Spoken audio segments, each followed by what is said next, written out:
इस बंदे को पता भी नहीं है कि ये इतनी बड़ी गलती कर रहा है। दरअसल जिस चीज के किनारे ये बंदा बड़े मजे से दौड़ रहा है उसे डैम होल या फिर नर्क का दरवाजा भी कहा जाता है, क्योंकि इसमें कोई भी इंसान अगर गलती से भी गिर गया तो मौत पक्की। अब जो ये होल्स होते हैं वो लगभग 70 फीट चौड़े होते हैं और ये विशालकाय होल्स डैम के ऊपर इसलिए बनाए जाते हैं ताकि डैम का पानी ओवरफ्लो ना हो। पर अभी तो ये सिर्फ शुरुआत थी, असली खेल तो तब शुरू होता है जब डैम का पानी हद से ज्यादा बढ़ जाता है। लेकिन कुछ लोग इनके ऊपर बैठकर बहुत मजे से पानी में नहाते हैं, मानो उन्हें पता ही नहीं है कि ये उनके लिए कितना खतरनाक हो सकता है। और इससे भी हैरान कर देने वाली बात तो ये है कि ये अनकंट्रोल होते हैं, इसीलिए जैसे ही डैम का पानी हद से ज्यादा बढ़ जाता है तो ये ऑटोमेटिकली पानी को अपने अंदर समाना शुरू कर देते हैं और 1 सेकंड में 15 लाख लीटर पानी को निगल लेते हैं। इस दौरान जो भी चीज इनके रास्ते में आती है वो दोबारा कभी नहीं मिलती। क्या होगा अगर दुनिया का सारा कचरा वोल्केनोज में फेंक दिया जाए, क्योंकि दुनिया में हर साल 2 करोड़ से भी ज्यादा कचरे फेंके जा रहे हैं, जिसकी वजह से पोल्यूशन दिन ब दिन बढ़ता जा रहा है। अब कचरे से छुटकारा पाने का सबसे अच्छा तरीका है कि उन्हें गर्मा गर्म लावा में फेंक दो, जिससे वो जलकर राख बन जाएंगे और इससे पोल्यूशन भी नहीं फैलेगा। ये तरीका सोचने में कितना आसान लग रहा है, लेकिन रियलिटी तो ये है कि ये तरीका बहुत ही खतरनाक है। जैसा कि आप इस वीडियो में देख ही सकते हो कि जब इस आदमी ने कचरे का छोटा सा टुकड़ा सोए हुए वोल्केनो में फेंका तो वो छोटा सा टुकड़ा लावा के साथ तुरंत रिएक्ट हो गया और धीरे धीरे बड़ा होने लगा। और हाँ, उस आदमी ने सिर्फ छोटा सा ही कचरा फेंका था जिससे इतना ज्यादा वोल्केनो जाग गया। अब सोचो, दुनिया में 2 बिलियन टन से भी ज्यादा कचरे हैं, अगर उन्हें ज्वालामुखी में डाल दिया जाए तो क्या होगा वो आप समझ ही सकते हो। आखिर ग्रेविटी कहाँ गई? इस वीडियो में यह बंदा जैसे ही एक स्लिंकी को छोड़ता है तो वो ग्रेविटी को चकमा देते हुए हवा में ही रुक जाती है और तब तक नहीं गिरती जब तक स्लिंकी का ऊपर वाला हिस्सा नीचे वाले हिस्से से टकरा नहीं जाता। लेकिन कैसा? तो मैं आपको बता दूं कि ग्रेविटी ही सिर्फ एक अकेली फोर्स नहीं है, बल्कि दुनिया में कई तरह के फोर्सेस हैं, जैसे friction force, magnetic force, normal force और ऐसे ही बहुत सारे फोर्सेस। वैसे ही एक फोर्स होता है स्लिंकी में जिसे हम स्प्रिंग फोर्स कहते हैं। मतलब स्प्रिंग को खींचने पर स्प्रिंग खुद भी अपने आप को अपनी तरफ खींचती है। अब इस वीडियो को देखो, जब ये बंदा स्लिंकी को छोड़ता है तो स्प्रिंग फोर्स की वजह से स्लिंकी का ऊपर वाला हिस्सा नीचे वाले हिस्से को अपनी तरफ खींचता है, साथ ही ग्रेविटी भी नीचे वाले हिस्से को अपनी तरफ खींचती है। अब इस अप एंड डाउन फोर्स की वजह से स्लिंकी का नीचे वाला हिस्सा बैलेंस हो जाता है, जिसकी वजह से वो हवा में ही रुक जाता है और तब तक नहीं गिरता जब तक स्लिंकी का ऊपर वाला हिस्सा नीचे वाले हिस्से से टकरा नहीं जाता। इस वीडियो के बाद आप कभी एस्केलेटर से जाओगे ही नहीं। दरअसल ये वीडियो चाइना की है, जब एक महिला अपने बेटे के साथ एस्केलेटर से ऊपर जा रही थी, पर जैसे ही वो ऊपर पहुंचती हैं तो अचानक एस्केलेटर का मेटल कोलैप्स हो जाता है। उस दौरान वो अपने बेटे को आगे की तरफ धक्का देकर उसे अंदर गिरने से तो बचा लेती हैं, पर सैडली वो खुद एस्केलेटर के अंदर चली जाती हैं और उनकी तुरंत मौत हो जाती है। ये मंजर इतना शॉकिंग है कि इसकी रियल वीडियो मैं यूट्यूब पर नहीं दिखा सकता, इसलिए कभी एस्केलेटर पर जाना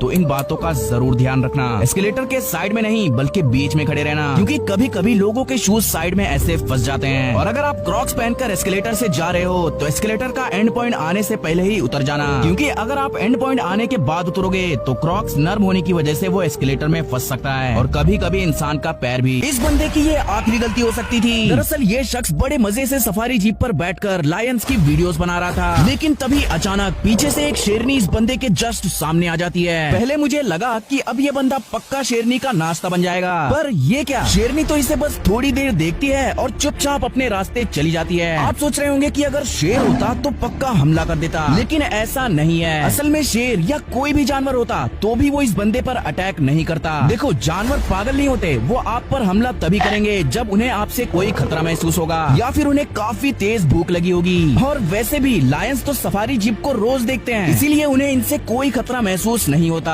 पर हाँ, ये इतने भी मासूम नहीं होते। अगर कोई जंगली जानवर किसी इंसान को अकेला देख लिया तो समझ लो उसका खेल